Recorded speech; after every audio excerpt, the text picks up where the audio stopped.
informações e cuidado, evidentemente, aí nessa zona de conflito. Agora nós voltamos a falar da decisão do presidente Jair Bolsonaro de conceder o perdão da pena ao deputado Daniel Silveira. Nós vamos conversar agora com o deputado federal Sargento Gurgel, do PL do Rio de Janeiro. Prazer tê-lo conosco aqui na nossa programação. Eu queria saber do senhor essa reação que já existe da oposição. O senhor acredita em alguma mudança em relação à decisão do presidente Jair Bolsonaro? Muito boa tarde ao senhor. Boa tarde, Marcelo Matos. É um prazer estar aqui, mais uma vez, tendo a oportunidade de conversar com o nosso público, com a Jovem Pan, que vem fazendo um trabalho incrível. Bem, assim, eu não acredito que mude, né? Acredito que o STF ele pode, em eventual ação, contestando esse decreto, se manifestar, né?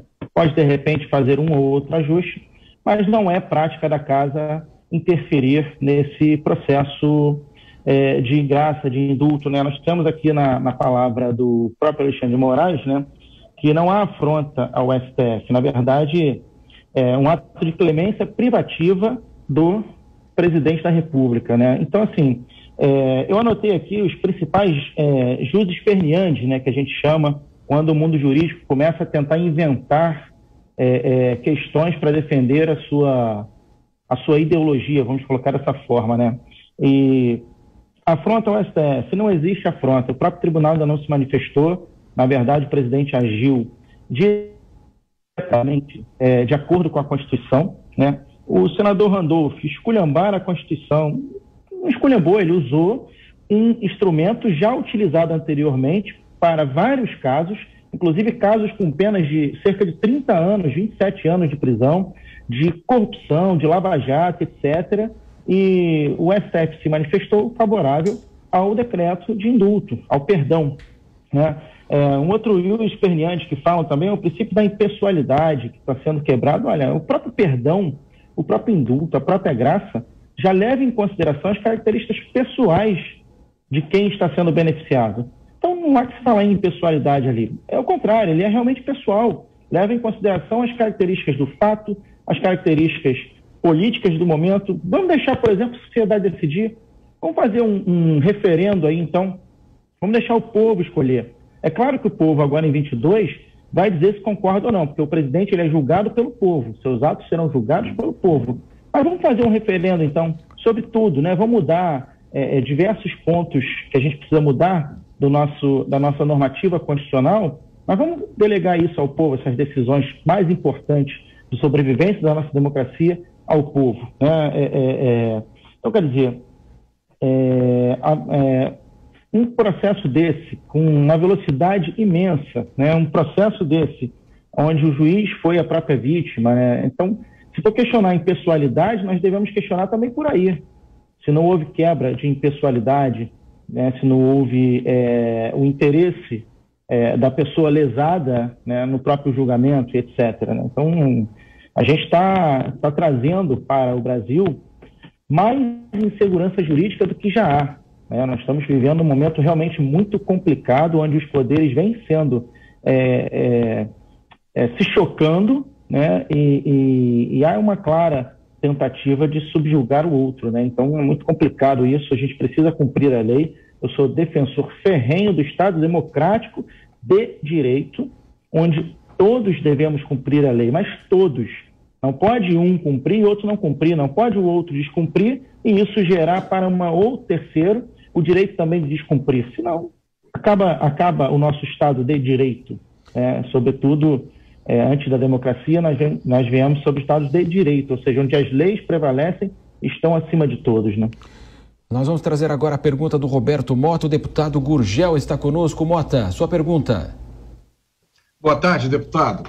A minha pergunta é a seguinte: a gente vem observando nos últimos anos uma série de irregularidades, aparentes irregularidades no processo republicano-democrático, né? Que a gente pode dizer que começaram com o desmembramento do impeachment da presidente Dilma, que deveria ter sido cassada e perdido os direitos políticos, ela manteve os direitos políticos. Depois, a anulação, que a maioria das pessoas não consegue entender, do processo contra o ex-presidente Lula, né, que tinha sido condenado em todas as instâncias, do Judiciário Nacional, de repente o processo dele é anulado. Depois a ADPF 635, que o senhor deve conhecer muito bem, né, que determinou a suspensão das operações policiais nas favelas do Rio de Janeiro, desde junho de 2020, que a polícia está proibida de entrar sem antes pedir permissão. São 1.400 favelas no município do Rio de Janeiro. A polícia estima que são 55 mil homens armados nessas localidades. E, por último, agora, o processo contra o Daniel. Processo que, dizem os juristas, fere de cara uma série de pressupostos básicos do direito penal, inclusive o de que a vítima não pode ser o juiz. A minha pergunta para o senhor é a seguinte: existe no Congresso, entre os parlamentares, a percepção de uma ruptura do processo democrático, ou os parlamentares acham que isso é normal, que isso faz parte do jogo? Olha, pelo menos com os parlamentares que eu converso, o sentimento é igual de todos. Todos se sentem que o poder judiciário, que os poderes, né, estão se exacerbando, sim, né? Hoje há como é que eu vou te dizer? Há uma ingerência muito grande, né? Nós temos o poder judiciário legislando, que é muito ruim para o nosso Brasil.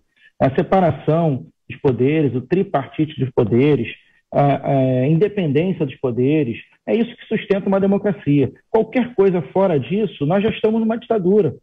E uma ditadura, ela não só precisa ser por militares, porque todo mundo associa a ditadura a militar, mas não. Uma ditadura é quando alguém tenta impor a sua vontade a qualquer custo a outro. E quando esse outro é o poder eleito pelo povo, porque de uma democracia o que mais vale é a vontade do povo. E a vontade do povo vem sendo desrespeitadas. Nós tivemos também a decisão do Fernando Francischini, 430 mil votos para deputado estadual, e o TSE cassou o mandato dele por suposta fake news. Quer dizer, a vontade do povo foi rasgada nessa decisão. Quer dizer, nós não temos mais segurança jurídica para nada. Basta você desagradar alguém, e esse alguém emitir um parecer contra você, e você é julgado dessa forma. Então, quer dizer, nós precisamos dar um freio de arrumação no nosso país, sob pena de perdermos, de fato, nosso Estado democrático de direito, porque, da forma que está, a gente não se sente numa democracia. A gente se sente acuado, a gente se sente desrespeitado. Quer dizer, um deputado ficar preso 9 meses é surreal, uma coisa inimaginável, talvez, em qualquer país democrático do mundo, né? E quanto à sensação da polícia, por exemplo, tem eu vou ler aqui esse card aqui, que eu achei ele, seria cômico se não fosse trágico, acho que essa é a palavra correta, ó. Neste exato momento, o STF deve estar sentindo a mesma sensação da polícia quando passa a madrugada lavrando um flagrante e vê o preso ser solto na audiência de custódia. Quer dizer, anônimo aqui, né? Eu recebi de um encarte. Então, quer dizer, você vê que as ações do Supremo, elas estão sendo percebidas, estão sendo questionadas por toda a sociedade. E a imunidade, a natureza jurídica da imunidade, é importante que a nossa sociedade entenda isso bem. A imunidade não foi criada por nós, ela foi criada lá na Constituição de 88 e basicamente pelo poder que começou a assumir a legislatura dali, que é a esquerda. Então a imunidade ela vem para que o parlamentar possa se expressar, possa indagar, possa questionar, possa dizer ali tem coisa errada, ali não tem, e possa se expressar de forma livre, porque ali não sou eu que estou falando, por exemplo, eu tive 62.089 votos. Ali não sou eu que estou falando, são 62 mil pessoas e 89 que estão falando ali. Essa é a natureza jurídica do parlamento. Então, quando você cala um parlamentar, você está calando todas aquelas pessoas que o colocaram lá. Então, é muito triste ver essa cena. A gente fica preocupado. Não que o deputado Daniel não devia ser responsabilizado pelos atos dele. Ser responsabilizado é diferente de ser colocado numa forca e sofrer chicotada, como aconteceu. Cada um responde pelos seus atos. Não sou a favor de violência, não sou a favor de fechar nenhum dos poderes, não sou a favor de se acabar com a democracia. A democracia é o melhor e mais perfeito modelo de acesso ao poder que nós temos na face da Terra. Se você pegar qualquer outro modelo de acesso ao poder, ele é pela escolha ou pela força e pelas armas. E nós temos que valorizar a nossa escolha. Mas valorizar a nossa escolha significa também valorizar todos os preceitos que são bons para o país e tudo aquilo que nos faz ser representados. O nosso presidente vem sendo atacado duramente e ele ganhou a eleição de forma legítima, sem dinheiro, sem partido grande, sem nada, sem conluio com ninguém, com nada. Ele ganhou na raça e com o apoio de alguns que estávamos ao lado dele e chegamos juntos lá. E ele, desde então, não tem paz para governar. E ainda assim o governo está bom. Nós passamos por uma pandemia, nós passamos por diversos problemas e o governo consegue caminhar. Por quê? A gente sabe que a esquerda, a gente sabe que todo esse aparato que foi criado para a manutenção do poder no nosso Brasil, que hoje eu já não vejo mais que as pessoas hoje, alguns pelo menos, estão em busca de melhorar o país, estão em busca da manutenção do poder. Isso é muito ruim. Isso causa uma insegurança jurídica ruim demais. Isso causa prejuízos imensuráveis ao nosso país e ao nosso crescimento. Um poder judiciário precisa ser confiável. A última decisão é dele. Então, precisa ter credibilidade.